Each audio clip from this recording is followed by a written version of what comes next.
I worked 24 years in the Border Patrol. I have Social Security. You're a working man. You're pouring into Social Security. You got truckers, 30 years, construction workers, nurses, stockbrokers, whatever. When I bring in my illegal alien grandma that's never worked a day in her life, you know that she gets the maximum Social Security benefit payout? So she'll get more money than me? For our grandmas and grandpas that are living paycheck to paycheck, illegal alien grandma from Sudan and Mexico, wherever, she gets more money than the person that's worked her whole life. I mean, this is infuriating. Illegal immigrants are getting Social Security benefits that hard-working Americans have paid into for decades. What if I told you that some of these people are even set up for lifelong disability while our Social Security system is running out of money? 365,000 illegal immigrants or more than that is receiving supplemental security income? They wanted us to try to identify them in such a way that they would qualify for long-term Social Security disability. Now, what? Yeah.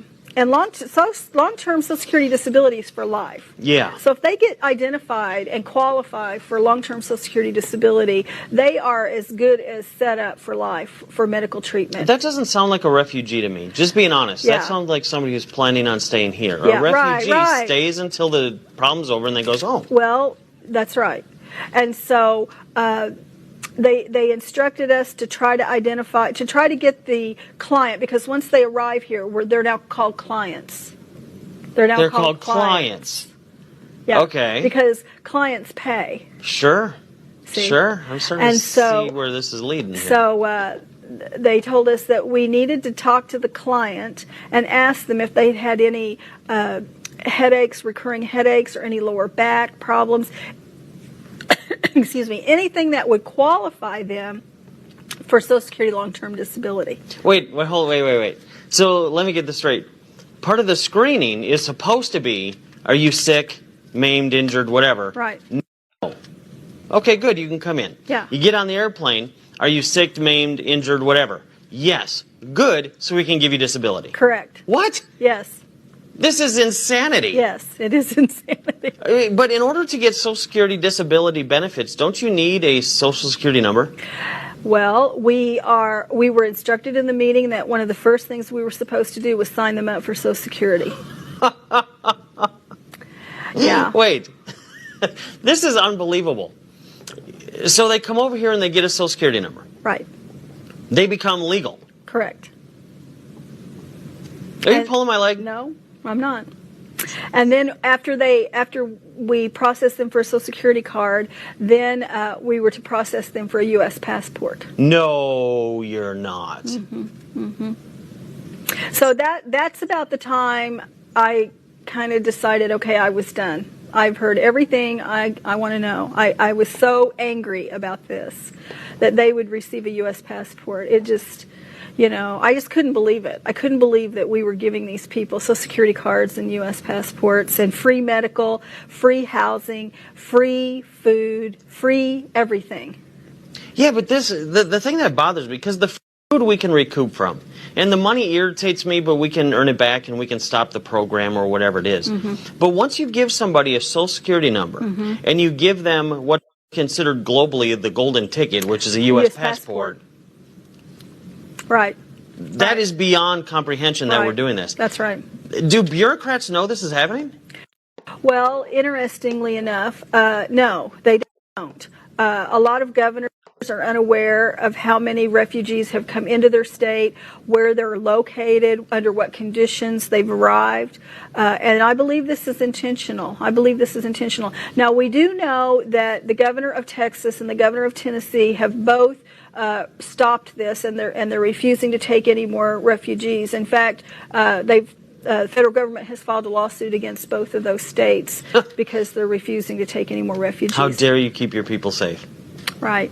But, okay, so let's just say all the states are saying we want to pull out of this refugee resettlement program from the federal government, then they're fine, right? There's no other way the refugees are getting in? Well, no. The state can assert that they no longer want to receive refugees, and then the federal government says, all right. And so then they start implementing a program called the Wilson Fish program. And Wilson Fish simply bypasses the sovereignty of that state. In other words, the state no longer longer processes the refugees. That means, in plain English, you no longer get to know how many are coming in, when they're coming in, where they're going, how much money is being spent on them, whether they're diseased or not diseased. You've lost all control over the entire situation, and as a sovereign state, you've relinquished that. And so Wilson Fish comes in then, and all of the federal monies that are set aside for this program bypass the state and go to third-party entities. And that would be something like the Catholic Charities or Jewish Vocational Services. So it would bypass the state entirely, and they would take over the entire process of processing the refugees. That's crazy. It is crazy. And as a U.S. citizen and as a citizen of the sovereign state of Missouri, I am not in favor of that. I think we need to maintain our sovereignty just like we would in the United States. You know, honestly, we are first a citizen of the state of Missouri because we are a sovereign state, and then we're a citizen of the United States of America. But our first sovereignty and citizenship is to our state, and a lot of people don't realize that. So in order for us to maintain the health and welfare and the security of our borders, we must know who's coming and going. Yeah, you have to. Right. You have to. And FUNU doesn't work for me. FUNU doesn't work for me either. And giving them a social security number and a passport actually makes this problem worse, not better. Correct. Have we been placed at risk? I mean, you mentioned that this is an invasion. Mm-hmm. Are we at risk? I believe we are at risk, Josh, because when they come in, we're urged to compatriate them with fellow refugees, those who have come in before them. We are urged to locate other communities of refugees from the same country of origin, the same language, the same culture as those who are arriving. And so when they come in, and we have had Syrians come in, and we know Syrians are on the list of those 7 countries that have been banned. And so we've received Syrians here in Missouri. Even after the ban? Yes. What? Mm-hmm. Mm-hmm. Yes. And so these Syrians are coming in, and we know that they are coming from a country of origin that has malevolent intent toward us as a nation. And we now know they're not being vetted, and we now know that not only are they coming from a malevolent country or a country that has malevolent intent, and we now know they're not vetted, we're giving them support, and we're giving them a passport. What name do they put on the passport if their name on the thing is FUNU? I don't know.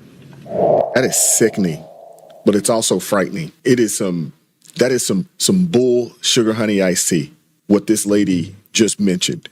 And this isn't just happening in her state of Missouri. This is happening across the country. And when a state stood up and said, nah, we're not doing this, they just usurped the state. And no wonder the Catholic Charities are all up in arms about this, because this is their cash cow. They're making a ton of money off of this. They're making a mint off of this. So no wonder they're up in arms, about President Trump and the Doge and Elon Musk and those guys cutting off the spigot. How much money has been laundered, within their coffers? I'm sure the administrators, of the Catholic Charities, they're all fairly wealthy at this point. I'm sure they've been lining their pockets. But this behavior, one, giving people that just got here who hadn't worked, who hadn't paid into the system, Social Security, when we're on the verge of the Social Security being defunct in about 10 years or so. And in some cases, I've heard that it could be shorter than that. We're being generous in saying 10 years. They're basically telling people my age and younger that, hey, this Social Security thing is probably not going to be around for you. I'm telling you, man, I am convinced that these Democrats, they want to destroy our country. And as JD mentioned last week to those over in Europe about their enemy being within, we got the same thing happening right here in our nation. We have the same thing happening right here in our nation. The enemy is within. No one from the outside has to attack us. We've let a lot of these people in here, and we have people in Congress that do not love this nation. We need to find the people that are responsible for this, and we need to do everything that we can to make sure that these people are out of office. They do not have the ability to do this right here ever again. This is disgusting, man. Let me know what you think about this in the comment section. Like, share, subscribe, turn the notifications on, man. Click that all button so you never miss an upload.